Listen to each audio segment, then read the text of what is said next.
Hello everyone, welcome to Before and After the Movies, episode 13. Today we are doing The Vast of Night, which is why you'll probably notice we didn't start with an impression, because is there an impression? I mean, we could pull a trailer line for a movie you guys have not heard of. Yeah. I'm sure that would go over well. Yeah, I hadn't heard of this movie either until like 3 days ago. Yeah, and you were telling me a couple film school friends had reached out to you. Yeah. I was a little bit hesitant, but I started to see some buzz online as well. Mm-hmm. Maybe we should give a little shout out here. Written and directed first time Andrew Patterson. Andrew Patterson, who honestly must be on top of the world right now, because one of the things I wanted to do in this podcast for a while is provide a bit of a spotlight to some lesser known films. Mm-hmm. And that's not because we've been forced to, I promise. It's just something we'd be doing anyway if Black Widow was coming out and Tenet was out. Wonder Woman 1984. Yeah, I think we'd still be doing this movie regardless. So that's a lie, obviously. But it is cool that we can kind of hopefully get a few more people to watch this movie, because it's a great kind of underdog success story. Well, I mean, you're talking a lot before we've seen it. Yes. So. I'm just saying, so for those who don't know, this movie, as you said, directed by Andrew Patterson on a $700,000 budget. Oh, wow. Self-financed. He was basically big film lover growing up, lives in Oklahoma. Mm-hmm. And he was basically like the videographer / like director for the Oklahoma Thunder something, their NBA team. OKC. Yeah, exactly. So he was basically saving and financing the movie by doing commercials for them. Wow. And then basically like financed, like produced this movie. It's just a real labor of love. And then he obviously submitted to all the film festivals. Next thing you know, Amazon buys his movie. Mm-hmm. And now it's streaming and featured on their platform, which is huge. Yeah, so like Anthony mentioned, another streaming one. This one's going to be on Amazon Prime. So, it's accessible while theaters are still slowly, you were saying maybe there's some word they might be opening up, but we'll see. Yeah, one topic I wanted to quickly touch on is that movie theaters, apparently, they're planning for a sort of mid-July opening. Convenient. Yeah, exactly. There's something coming out. I can't remember what it is. No, I can't put my finger on it. Yeah, obviously, we're talking about Tenet, and I think we're both super ready to get back in the movie theater, but probably a couple more of these sort of streaming movies, and if we can get a couple people to watch it who maybe wouldn't have watched it, exactly, we've done our part. Yep, for sure. So without further ado, Anthony, let us dive into episode 13 of Before and After the Movies, The Vast of Night. Let me start off with some fast questions. Yeah, as we always do. So this is, again, I just watched the trailer here. So fast question number one. Mm-hmm. Will we see an alien design? Will we see aliens? No. Okay. And second question. Is this just a psychological thriller, no aliens at all? I think there are aliens, but we don't ever see them. Okay. I actually was only able to think of two fast questions. Yeah, I'll hit you with mine. All right. Will our female protagonist survive? Yes. Okay. Will we get any Spielberg-esque movie references? Hell yes. Okay. Some M&M or some Reese's peanut butter cup or pieces. Which superhero property will Andrew Patterson be taking on next? Captain Marvel 2. There'll be a DP for that one. Yeah, exactly. The other reason I wanted to watch this movie with you is my attention is always piqued by really high critic Rotten Tomatoes scores and low audience scores, because it means there's some controversy. Okay. Because I think typically audiences like to see what they're familiar with, and critics like to see things that are a bit different. Now, do you recall an infamous movie that featured that sort of divide? Last Jedi. The Last Jedi. Yeah, exactly. Critic high, audience 50 or 51 or something. Yeah, right? well, Disney just bought all those good reviews. Yeah, oh my God, yeah. And the reason I think that this critic score is going to be so high and the audience score is going to be low is because the audience feels unsatisfied after watching the movie, because clearly they're not going to get all the answers that this trailer teases. Yeah, for sure. And it seems like it's more of a thematic, spiritual interpretation. And that sounds interesting to me. And it makes the movie hard to predict. Yeah, like to that point, I actually have a little note here that like 85% of the way through the movie, I'm going to realize that this is the movie, because I find myself waiting for the big reveal or the big twist or everything coming together. But I think this is more going to be kind of like you said, a psychological ride, and you're kind of strewn along, more of a drama type thing. Right. And that kind of leads me into a new segment that I'm going to surprise you with. Oh my goodness. New segment jingle, please. I don't even know what it is. Well, if you you got to do the jingle. If you start doing a little sound effect, I'll drop the name. Oh no, give me something a bit mysterious. 2 truths and a lie. So I'm going to be telling you 3 sort of factoids about this film, 2 Okay. of which are true, 1 is a lie. Okay. Fact number 1. Andrew Patterson's next film is a honeybee farmed themed revenge thriller. Factoid number 2. The director recently mentioned that his mentor in directing has become Mel Gibson. Huh. Factoid number 3. This film was shot in 2016. Oh, fuck. Well, factoid number 1 sounds the most crazy, but it's probably the most true. I'll go with factoid number 3. It was not shot in 2016. It was indeed shot in 2018. The film was shot in 2016. Wow. And he was trying to, he said he spent a full calendar year editing this movie. Wow, so it really is a labor of love. Yeah, huh? like, Wow. his next film is about honeybees, and it's a revenge thriller. I fucking made up the Mel Gibson thing because it sounded like the most believable. That sounded, yeah. Okay, yeah. Yeah, I literally sat here for maybe 12 minutes trying to think of something that wasn't true. You got me. Yeah, so that's a fun new little feature. It's in your court for next time, Oh, so you're going geez. to have to come up with that. A little bit of extra work for you because you need that. Thank you. Okay, and then I wanted to hop into some trivia, actually. Okay. Obviously, normally we talk a little bit about the cast and the director, but I was digging hard. Sierra McCormick is the star. And Jake Horowitz. Yeah, Sarah from such things as one episode of Supernatural, a few Disney shows. One's called Ant Farm, but it's like an acronym. It's like ANT. I think it's like some task force. Yeah. The only one who seemed to have a bit of recognition was this older actress called Gail Coroner. And I checked out her Wikipedia, and I'm pretty sure she wrote her Wikipedia page because it says, like, she's been in films with such range all the way from this to this. I was like, what? Nice little self-boost for Gail. It was so written by, like, her agent. It was hilarious. Well, it's nice to give him a shout-out anyways. Totally. Right? Yeah, so shout out to all these up-and-coming actors. Mm-hmm. This goes into my next piece of trivia. So Steven Soderbergh, obviously director of the Ocean's trilogy. Yep. You got any other Haywire? He did that one on the iPhone. He filmed the entire movie. Oh yeah, the Informant with Matt Damon. Oh okay. Yeah. He's a very well-known director, and he basically has come out singing this movie's praises. And he said, and I paraphrase, director praises how, like, the big 3 elements that a director has to tackle in a film is the narrative, the performance, and the camera. And he's like, it's very rare that a director can capture all 3 of these really successfully. He's like, directors make a living with 1 or maybe 2. Okay, yeah. But he's like, this guy has all 3. Really? And he's like, for his first feature film, he's just kind of blown away. I wonder if he's...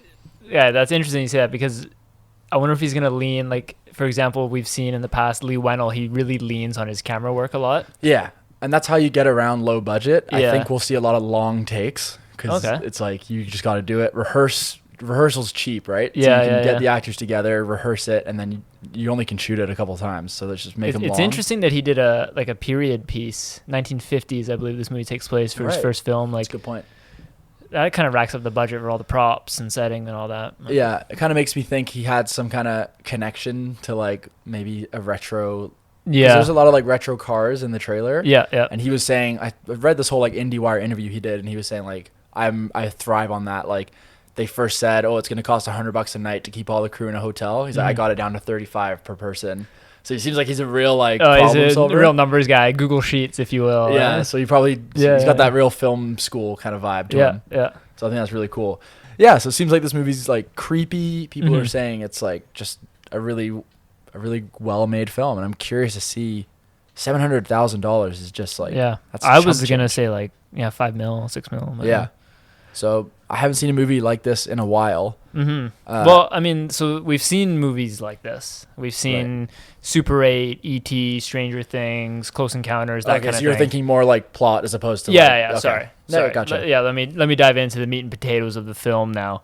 So the trailer did seem a bit generic, but obviously with all this praise, I'm interested to see what kind of unique spin he does on it, that we're not getting this typical First Contact type movie. You know, you don't believe the people, and then someone bands together. Yeah, the aliens are good in real life. You know, exactly. So the whole plot point of this movie is that there's like a local radio station, and the waves are getting messed with and interpreted. Yeah, intercepted or something like that. Yeah, and there's certain people amongst the town that call in and say like, we know what's going on. Yeah. So that's what kind of one of my predictions is. I think there might be a bit of like a Hot Fuzz cult kind of in this town. A little scene where they like find a whole group kind of worshiping these aliens. Are they aliens? Are you willing to put yourself on the line I think I'm gonna double down on aliens. Okay. And not a psychological thriller. It's gonna be tangible. Whether or not we see the aliens, we don't know. Or are the aliens like the people? Maybe. Oh. That's what I was, because that's a low budget excuse. Yeah, exactly. We were the aliens the whole time. Yeah, exactly. Zooms out. It's not Earth. Yeah. I was thinking we might get a scene at the end with like a bunch of sort of hypnotized, brainwashed people floating. And so, yeah, I have one of the predictions here is someone's going to get possessed and tries to inflict harm on the other members. Yeah. Do you think we'll get like gore in this movie? Mm. Like any big deaths or off-screen deaths? There would probably be off-screen deaths. So one of my predictions is early movie, you're going to have that like alien fodder. Yeah. And instead of it being like people, it's going to be like a dog. And it kind of goes like, yeah, exactly. And it's the main character's dog. Like, Jackson's been missing all day or something like that. Yeah. Jackson. Yeah. So obviously in the movie they say like I think there's a line where the old lady says like, they like it here. Yeah. Yeah. So is there something about this town? Like, it's got some energy. Allow me to paint you my opening scene. Right, paint me that opening scene. 1945. Yeah. Just after the Second World War. We had a group of 20-somethings leaving a party. They're walking home in the desert, and then we're free. Exactly. One of them stops responding and acts a little weird. We start hearing some noises, some screeching, maybe like a spaceship like vroom, above. And for radio waves, obviously. Exactly. Yeah. So there's and it kind of cuts to black. And then now we cut to 1950, so about 5-6 years later, and the radio broadcast. You hear, it's the anniversary of the famous five years ago today. Interesting. Yeah. Okay, so you really put some thought into this. I did, yeah. Well, I'll hit you back with one. All right. I think this is a little lazier, but that's okay. We start with a late night broadcaster, and he's in the radio station. It's like he's like, I'm joining you for the 3 a.m. ride. Like, he's got very few listeners, but he knows he's kind of there for the long haul. And then obviously he hears his like radio frequency waves are being disrupted. And he's basically like, what the hell's that? So he gets up, he's got the flashlight. I'm thinking maybe a dog. Yeah. He's like checking it out, all kinds of weird radio waves, and then something off screen just happens, like an abduction or something. Yep. And then the next morning, this girl is like maybe like a new employee, or she's coming in for her shift, and then that's when she's gonna like see that everything's kind of not as it should be. And when that guy's doing the radio broadcast, you hear like trash cans getting rustled. Yeah, exactly. Hey, who's out there? And then like, even though something really dark has happened, a really like upbeat like 50s pop song. Oh, okay, yeah. I like that. Here's a question for you. Does this take place over the course of one night? Yes, and night. I read that in one of the yeah, exactly. Well, fuck. Yeah. I'm sorry. Here's a more obvious prediction. We're gonna get a rolling blackout scene, and they're gonna have to use flashlights or candles. Yeah, I think like every kind of up and coming DP loves to fuck with his flashlights. And yeah, his torches. Exactly. Yeah, some silhouette play maybe. Yeah, exactly. Just all the kind of I'll be watching with a close eye, trying to find all the little techniques. Because this movie looks really nice. Like, yeah, if you hadn't told me 700, well, I mean, I haven't seen the movie, but based on the trailer, it doesn't seem like it seems like a larger budget. Yeah. I got a pretty bold prediction here. Okay. I think there's going to be some sort of time loop, some resetting of the night or resetting of the day, that kind of thing. Oh, wow. See, yeah, it's hard to like, I feel like I'm going to come out of this I don't think we'll learn much of anything about what's really going on. So you think the movie could actually end like where it begins, maybe, or like multiple resets within the film? Oh, so it's like kind of a Groundhog Day situation. Groundhog Day, Edge of Tomorrow, that kind of thing. That's interesting. I just don't know, like with a budget like that, like what is your primary conflict and how do you resolve it? Yeah, I think the initial conflict is going to be not believing. Yeah, I think there's going to be a lot of people that aren't believing this girl. The climax of the trailer seems like they're in some kind of car accident. Yeah. They're chasing something, some sort of physical presence. Yeah. So. Okay. I'm really big on this town-wide incident happened, and now it's kind of repeating. And there's like it's sort of swept under the rug by the local community. Exactly. Yeah. Like no one talks about that anymore. Kind of like it. Yeah. Okay. And I think they might get like a stark warning to stop, pushing in and what you're doing. So like the girl, she seems to befriend. There seems like there's two guys in the trailer. And I couldn't figure out like who's who. I thought one of them was Dave Franco when I saw the poster, and I was like, we wish. That's why I initially messaged you about doing this, because I'm like, Dave's there, we're there, but yeah, he's not there. Some unknown random guy, and I think there's maybe a bit of a love triangle going on. Yeah, I kind of just doubled down. Nerdy guy gets an intimate moment with the nerdy girl, and there's kind of like the jock guy who's friends with the nerdy guy. I was thinking, and he respects that. Okay, fair enough. Yeah. I was thinking during the climax of the movie when the presence of these aliens is coming really aggressively. Yeah. The radio waves get more aggressive as well, and there'll be a moment where like the two leads are like making out like while there's just crazy music and the lights are going crazy and the vibrations are like shattering things, but they're just in the midst of all this chaos and they just have this like romance. I wouldn't like that. I hate the like obvious kiss makeout scene. Like a little what's his name? Baz Luhrmann. Is that he did, like, Great Moulin Gatsby? Great Gatsby and stuff? Great Gatsby. That kind of hyper stylized romance.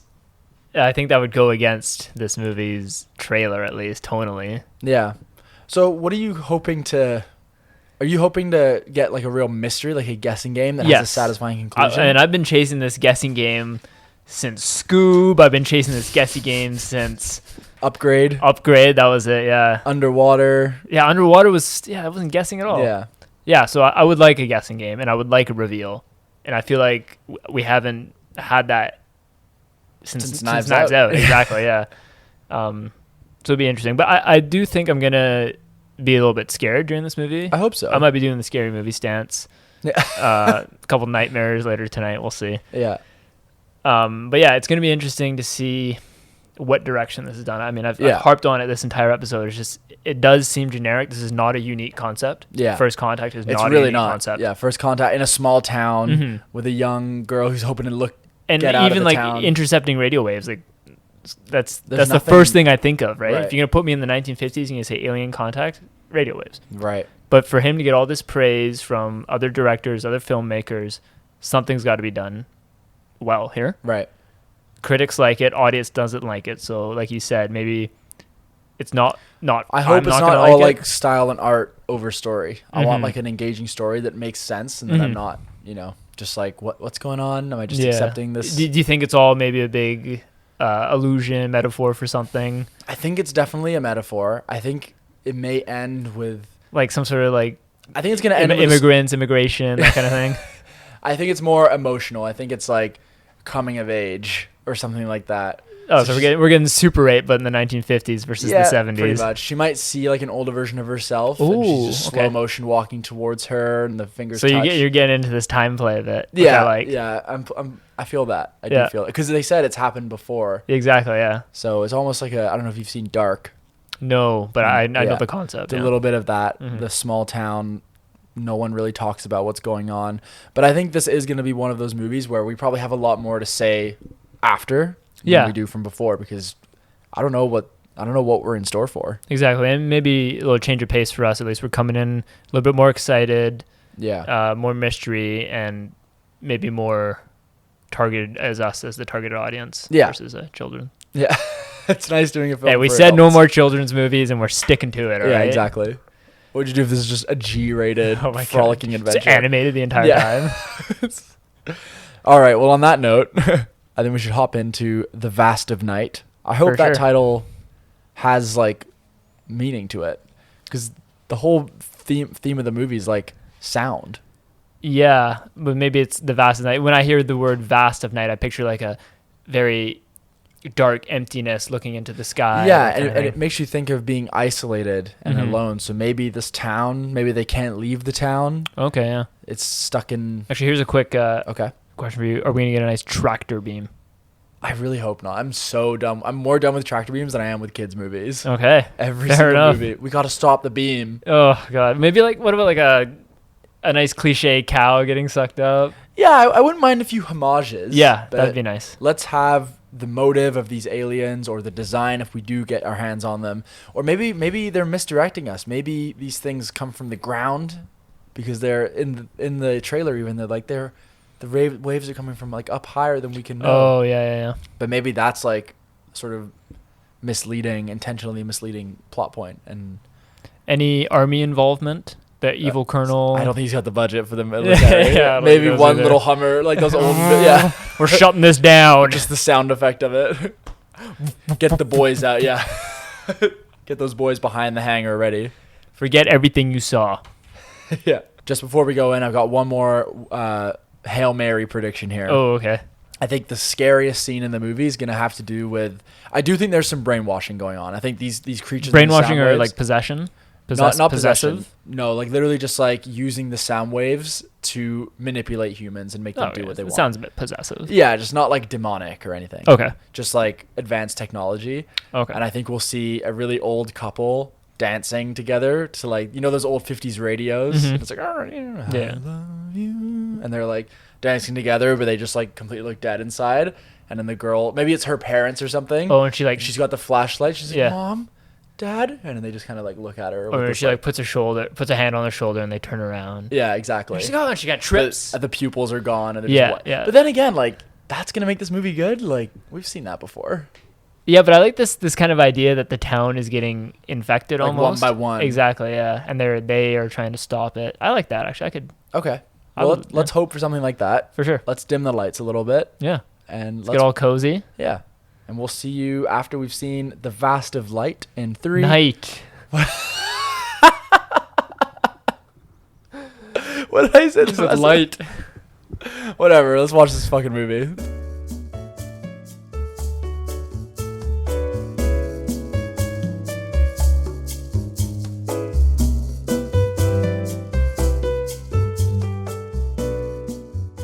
All right, Anthony, you're locked into WOW.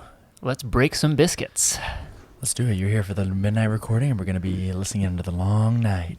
Buckle up, straddle in, and let it ride. If anyone can tell me what movie we just watched, you could get some of Anthony before and after the movie Carpet. All right, welcome back. I got to get the glasses on for the post-show. Yeah, straining your eyes to watch that movie, eh? Yeah, a little bit. It's a dark film, so if you are watching at home, make sure that the sun has set. I'm not even sure what I'm going to say, but should we go for our out of 10 rating on 3? Yeah, let's go out of 10, and then we'll... You want to do predictions, or do you want to go out of 10 and just get into it? I think we get into it, and the predictions will come up as we go. Sounds good. Okay. All right, out of 10. Ready? 3, 2, 1, 7. 5. Interesting. 5, eh? That's a pretty generous 5 as well. Okay, so instantly we know a little highbrow for the big man. Fuck, I knew that was coming.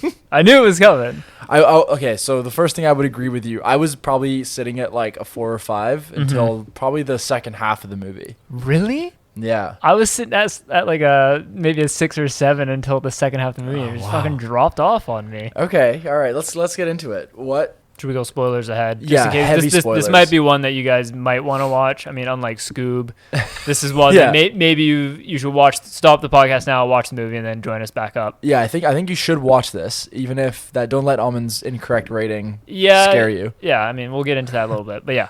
So what should we start with the positives? What did you like about the movie the most? The one shot. It's hard. I get it's hard. It's a hard one to dissect. Exactly. Yeah. So I mean the one shots were good. Right. The opening scene. I mean, we didn't predict that at all. No. That was just a nice dialogue back and forth. Yeah, I felt totally lost the first scene. I'm like, what are they talking about? Exactly. Like, I couldn't latch on to a single sentence. Yeah, because it was. I mean, the guy must have done his research because they were really speaking in the time. Yeah. And we had we don't want to turn on subtitles, but we had to. We had to, yeah. And I don't regret it. It was too hard, yeah. Yeah, I was like, I don't get this. At first I thought it was just me, but I'm glad you said something. Yeah, like some crazy expressions that I'd never heard at a million miles a minute. He was mumbling, but he was purposefully mumbling. It was intentional. Yeah, it was nice. That was nice. It was a crazy... I guess the best way I can summarize this movie is you learn so much about this tiny little corner of the world. It's this small town about 2 characters in 4 or 5 locations, and it's just their lives are so simple and isolated from, it's the 50s. You don't know about the big world outside. Yeah, they always talk about going to the big city. Yeah. Getting away out of this town, right? And they sort of get caught in potentially like life-defining or world-defining events, right? But it's alluded to. So basically the movie is about this girl and this guy. The girl works at a switchboard station for the town, so she's in charge of interpreting all the calls. And the guy works at the radio station. Yep. And he's like a real like quick talker, a little bit of an asshole, like kind of up his own ass. He's a smooth talker. Yeah, but you can tell there's some complexity to his character. He's a bit like insecure almost. I feel that's why he kind of. Anyway, he works at the radio station. I think you're giving him a bit more credit than this movie deserves, but okay. And they hear some weird noises on the broadcast, and she alerts him of this and kind of interrupts him and is like, I know you don't want me to interrupt you while you're doing the show, but go back and listen to this. And he's like, I never heard of this. So they basically put out an open call, as radio stations often do, and they say, get in touch with us if you've heard this noise before. Not really expecting anything.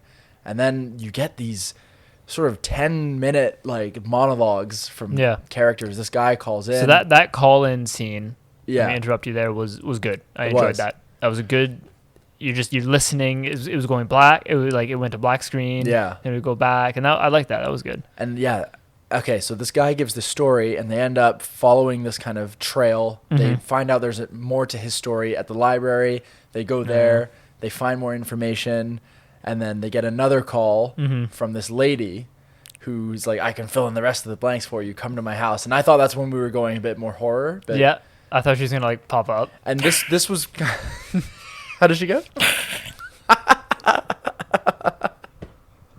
They sit her down and then hunker in because she goes on for a good 20 minutes. Holy shit. I look over at you and your head's just like falling back.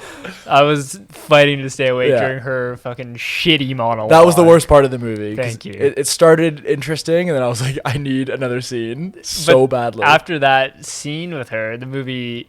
Yeah, okay, go ahead. In summary, the interesting thing that she says is, I've heard these noises before. It happened to my son. He started saying the same things they were saying. Nobody believed me. When he's 9 years old, he got abducted by a ship, and no one's ever believed me. They thought I killed him. And they don't believe her either. Yeah. They bounce. Which is weird that they don't believe her, because she kind of does, and the guy doesn't. Yeah. Everett. And then basically a few minutes later, long story short, they meet up with other characters. They start playing the noise back, and it makes the people that they're with like look up towards this guy. That was kind of cool because that was payoff. That was creepy. Yeah, that was payoff from the grandma's story about how she said that to her son, and he looked up. Yeah, and then basically we're skipping a lot here, but they see the ship, which I was surprised by. They really go for it. It's not just like a vague, distant thing. No, yeah. It shows this beautiful ship contrasted with like the ship wasn't that nice. It was really nice because it was shot with really low budget, kind of that film grain look, which I thought was beautiful. Contrasted with the modern technology of the ship, I think was a really interesting visual. No, okay, all right. Sorry. The ship was like Spider-Man PS4 graphics. Oh my god. And then they basically get abducted as well. Yeah. And then you get the final shot on their radio covered in sand. Yeah. And that's the film. The Vast of Night. Night. Okay. So let me break it down here. Sure. That the grandma scene is telling the story. So that obviously was an absolute snooze fest. And when they're in the car and the people are looking up after they repeat the phrase, I would have liked to seen that around the halfway mark. Yeah, your typical 3-act structure. Well, this had a 3-act structure. Don't deny that. But I would like to see that kind of, because that's when I felt a little bit stressed. I felt a little bit more involved. But that, like, I was doing some reading and people are saying it's great payoff. That's the thing that really, if I'm going to get down to the root of my issues with this movie, it's that there was no backbone, there's no themes, there was very minimal payoff. Like, you go through all of this, you don't learn anything. Like, if you compare this to a character film like Ad Astra. I haven't seen that one. Well, Ad Astra, you know what it's about. Yeah. It follows Brad Pitt throughout space, and it's, it tackles on themes about man's place in the world and isolation and interpersonal relationships. This doesn't do any of that. This just kind of tells this generic story, generic, not unique, generic, and you get nothing out of it in the end. Okay, fair enough. yeah, I'm not gonna say that you're wrong in that regard. Mm-hmm. I do think that there were some deep themes, but they were buried in urgency. So I think I was kind of right with my coming of age thing. For her, for sure, yeah. Yeah, because they have these few little moments where the characters, she clearly likes him. I don't think he's as into her. There's a bit of romance. Was there an age gap there? I think she said older. She older. was 16. I felt like he was like. She said she was 16. Yeah. Yeah. Okay. So she had a bit of a crush on him. Yeah. I would say. Yeah. And there's a few moments they're ripping around, and he kind of is the authoritative one, the one in charge. And there's these little moments where they have quick discussions about like what they want to do with their lives and their future. Mm-hmm. And I thought that was nice because it's realistic. It didn't slam the themes and what the characters really want. No, yeah, over your head. It was nice and subtle, and kind of it came up really quickly. And then let's get back to the task. Mm-hmm. So I thought that was like realistic. The dialogue in some instances was terrific in terms of it didn't feel like written dialogue. Okay, yeah. It felt like improv spoken. Yeah, like rough around the edges. Yes. Really sharp. Very Tarantino-y in some. I have that written down. You have as well. Okay, thank God. Tarantino-esque. Yeah, I have Tarantino-esque. Tarantino-esque. I said Tarantino-esque scene duration and dialogue. Yeah, scene duration, the long cuts, the crazy not camera on Tarantino's movements. level. No, of course not. Okay. I mean, this is his first film. So give him a break. But speaking on the dialogue, I don't know if you have more to say on that, but I didn't like some of her dialogue, her character. She had a very consistent tonality. Like, almost like I wrote Dorothy from Wizard of Oz. Like, well, I can't possibly do this. Exactly, yeah. But she, like, her character was almost too innocent. Like, when she was asking about Elvis's carpet, like, come on, she's the science one, she's the brainiac. Yeah. Don't be doing that. I agree. This is kind of unrelated, but I really liked the production design, like her switchboards and plugging in the big wires. The switchboard was good, and also there was a scene where they were testing the tapes from the library. Oh, that was great. Really enjoyed that scene because it looked like he was actually doing it. Yeah, I think he was. I think that was. I'd like to hope that was all real, and it goes back to you should always reveal exposition in your story. If you've got to talk about boring plot things, give the character something interesting to do at the same time. So they were talking about, if they were just having that conversation, you'd be falling asleep. But the fact that you were just watching him like crank the cables and that's get it so going, like sharply contrasted when they go see the grandma, right? Yeah, and that's where I think it got a bit sloppy. And I think people on the really pretentious side will just be like, oh, that's like art, how she just keeps talking and talking and talking. But there is a limit to that. Thank you. And I think they did cross it. Okay, good. Because I kept waiting for her to get nasty or like or start like scary. Speaking in tongue or something. Yeah, and right? she got close, and then she was too docile. Yeah, the take me with you. I like that. Where we're going with that. And but it's like you know that they're not going to respond well to that. Yeah, you haven't convinced. They don't know where the ship is. You haven't convinced them to take you. So that was kind of almost like a bit silly in my opinion. Yeah. That tried to be the payoff for her monologue was to take me with you, but it didn't hit. Yeah. Wasn't a big fan of the TV transitions. I thought that was a bit. I mean, that was a Twilight Zone homage. Yeah, like the whole thing. I did read like he wanted to feel like an episode of the Twilight Zone. Okay. And I think he would have accomplished that without the TV homage. Yeah. Or just the opening. You didn't have to keep going back. It did it like forth. 4 times, and I've had enough of this now. Yeah. Because it felt like. I feel like he was trying to say something like they were being watched. We're seeing them through a screen. And I think he was trying to talk to the fact that these aliens are kind of watching this happen. Okay. I don't know for sure. That's just how I interpreted it. Yeah, I'm sure he'll hit me up and let me know. Patters, what happened, bro? Yeah, Andrew, if you're listening, please. Yeah. I put it here. You'll probably disagree with this compliment, but like some 1917 level long takes. Yeah, for the budget. Yeah, easy 1970. We'll be throwing that around. Maybe Birdman or Revenant. I mean, this guy's the next Sam Mendes. The opening scene when they're walking down the street, that was nice. Yeah, and obviously, I think we actually mentioned during the movie the crosstown shot. Yeah, that was really good because it gave you a sense of the scope and size of the town. And it was like, okay, this is our world. This is where we can go. And it had, like you kind of predicted, the vast of night. They were kind of isolated in this bubble of darkness. Yeah. I thought that was really cool. The scene where she is operating the switchboards and she's got like 4 different conversations going. Like massive props to her for like nailing that scene. Yeah. It's probably like 10 minutes, I'd say. Yeah. What does Sierra McCormack stand out? She minus her character's kind of silly points, but her performance was good. Yeah. When she was like by herself doing her job, she was excellent. When she was kind of doting after Everett, her, like you say, it was a bit questionable. Silly and gullible. Yeah, totally. I liked the kind of recurring, there were some catchphrases that the characters kind of had, like, I don't care, this is good radio. I like how they brought that back a couple times. Yeah. That was interesting. Film grain was really nice. It was done in the right way because the movie is surrounded by old technology. You're in the 50s and it's dark, so naturally that's kind of how the human eye, that's how you see it in the dark. So seeing that on the camera, whether it was intentional or not, was really nice, I thought. I think you're justified in complimenting the technical aspects of this film. Yeah.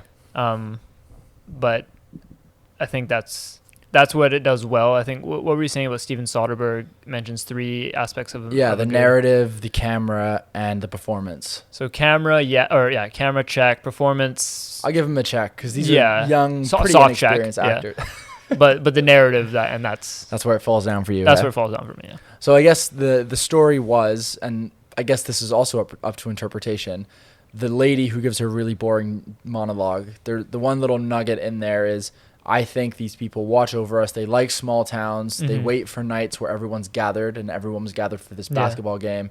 They pick out some outliers and then they manipulate them into doing what they want. And she's like starting wars, I think, that's almost what you nail on the head. Too. Yeah, is it the nail on the head, or is she just like wrong? Do you think that's what those aliens' intentions really were, or are they just picking people? Yeah, because that doesn't really tie into why they're taking people. But anyone with it doesn't, and anyone with not at all, and anyone with that much influence is very rarely going to be alone. I'm thinking, like, if you're going for the president, for example, he's surrounded by people, and he's not in a small. He's never going to be in a small town. Yeah, or she. So that was kind of.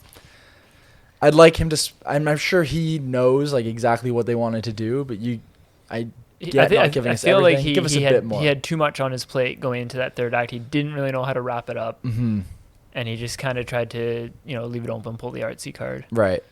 I would say, the plot does. There's a few moments where you feel yourself getting kind of sucked in. Like, you kind of looked at me a few times. You're like, oh. Like, okay. Which is unusual for a film with, like, usually these kind of low-budget, more artsy films, they cut back on the dialogue. But I would guess that even though this movie's 90 minutes, its script's probably longer than, like, some 2-hour movies just from the dialogue alone. It felt like a long film, though. It did feel a bit long. I'll give you that. But if I didn't have that candy cup, man, I don't know. Unconventional male-female relationships, I thought that was kind of nice. It didn't shy away from like how men and women interacted with each other back in the 50s. At the end of the day, like, women were talked down to a lot. Yeah, he was like, "Shut up, babe." Yeah, and it hurt. Like, you're like, "Oh my god!" Like, but I think a lot of more Hollywood films would be, like, "Oh, you're my darling," like, and it's just not the way it was a lot of the time. Yeah. So I thought he did his research well there. And then you'll disagree with me here, but I put a spine-tingling climax. Never felt silly or unearned. The right amount of reveal. Okay, so I've already said my piece on that. So. Yeah, but now reading it, I think I wanted a bit more understanding of like the aliens' motives. I'm surprised we got a shot of that large ship. So like unapologetic, like massive flying saucer. Tons of lights. Yeah. I thought it was just going to be like a flicker in the distance. And that would have been way better. Was it a shooting star? Like, make me question I hear you now in an alternate reality. I just wanted to see more of the flying saucer. No. Show us. If you're going to do it. No. Leave it open. If you're gonna have a movie like this, that's gonna fucking drag you on with monologues, not Tarantino-esque, but they don't have this. They don't carry the same tension or weight. If you compare a monologue from Inglourious to a monologue from here, like I mean, you're comparing him to like maybe the greatest filmmaker. I know, but I'm just saying, like, if that's where he's getting some inspiration from, right? Like, ramp it up with stakes. Maybe get some more stakes. Maybe get some score in there to kind of bring up the crescendo. A bit. So you want him to be a bit with his future projects, be a bit bolder with his like storytelling. Yeah, like I respect the monologues. I respect what he's doing. But please raise the stakes during them or keep me invested more. And I'm sure I'm not alone when I say this, that I was getting a little bored maybe after the story bit when the caller calls in. It's just... Yeah, and kudos to him. Like, clearly he financed this film himself. He was the judge, jury, and executioner. And I'm happy that he was able to, like, tell his vision uncompromised.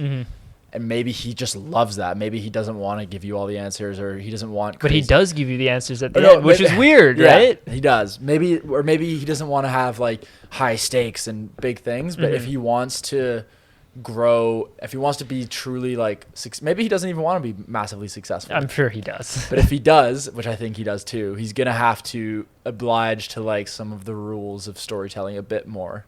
Yeah. Is that fair? That's fair.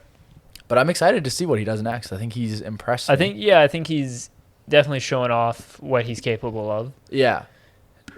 But you have to have things happen to your characters, and I never really felt like they were in particular danger, aside from that one car scene.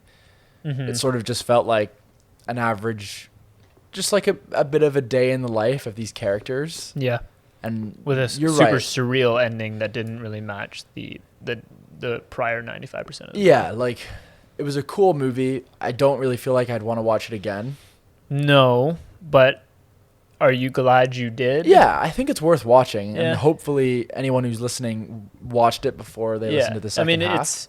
If you have Prime, it's free. It's 88 minutes. Yeah, it's worth a watch. Yeah, it's interesting. And I think there'll be a lot of discussion, and I think people will have fun with the theories of like trying to guess like what happened next.